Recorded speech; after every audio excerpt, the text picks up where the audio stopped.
사랑하는 주양교회 성도 여러분, 안녕하세요. 이병철 목사입니다. 오늘도 우리에게 좋은 것을 주시기 원하시며 우리 청춘으로 독수리처럼 비상하게 하시는 하나님의 은혜가 충만하길 바랍니다. 1월 6일 수요일 셀라이프는 전심을 다해 따르라는 제목으로 본문은 사사기 3장 1절에서 11절까지 말씀입니다.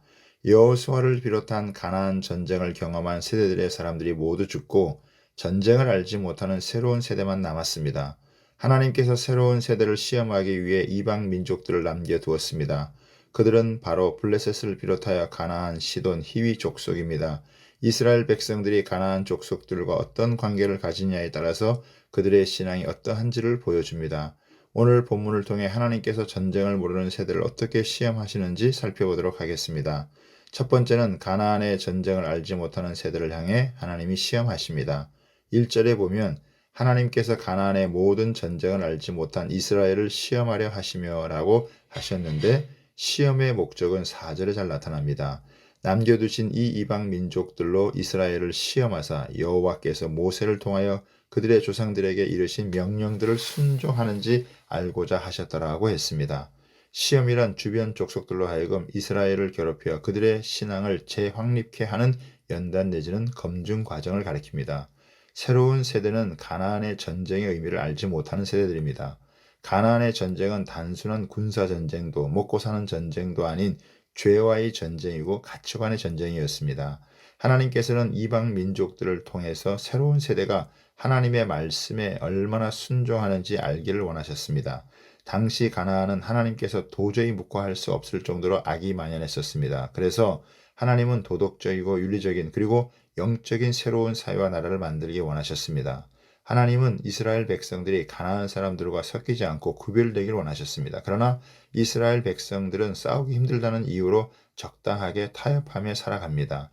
이스라엘 백성은 하나님의 명령을 어기고 이방인의 딸들을 맞아 아내로 삼고 자기 딸들을 그들의 아들들에게 주고 또 그들의 신을 섬겼습니다.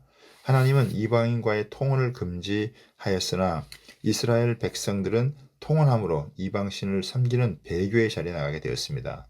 타협을 통해 내부적으로 안정을 얻으려고 했지만 생각지도 않은 외부의 적을 만나 더 큰 고통을 당하게 됩니다.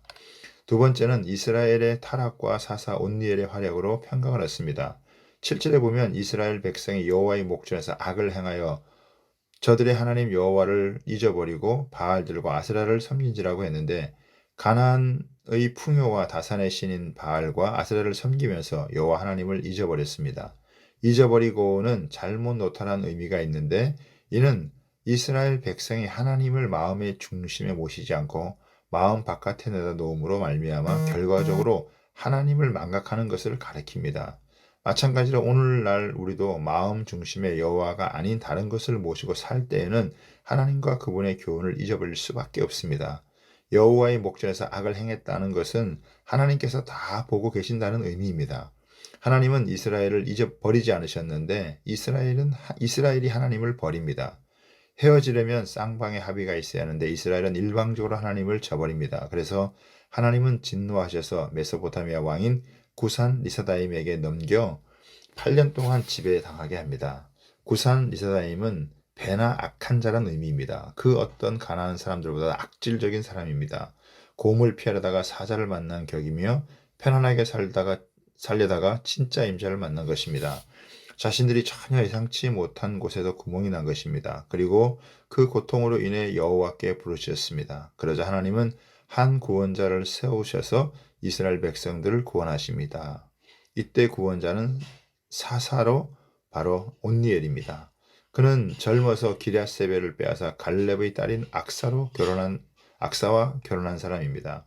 그 후에 평범하게 살다가 성령의 기름 부음을 받자 사사가 되어 민족을 구원합니다. 10절에 보면 여호와의 영이 그에게 임하셨으므로 그가 이스라엘의 사사가 되어 나가서 싸울 때 여호와께서 메소포타미아 왕인 구산 리사다임을 그의 손에 넘겨주심에 온니엘의 손이 구산 리사다임을 이기니라고 했습니다.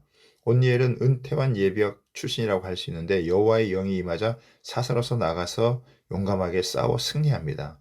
그는 전쟁의 성격을 잘 알았던 사람입니다. 문제 해결이 관건이 아니라 하나님과의 관계 회복이 망가진 모든 것을 회복할 수 있다는 것을 알았습니다.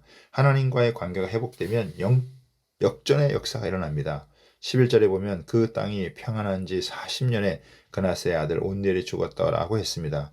즉 온니엘의 영적 전쟁에서의 승리가 그 땅에 40년 동안 전쟁이 없는 평강의 시대를 가져옵니다. 인생의 모든 문제를 해결하신 예수 그리스도의 십자가의 승리의 은혜를 우리가 믿으면 평생 평강의 은혜를 누리게 됩니다. 오늘도 이 은혜 가운데 거하길 바랍니다.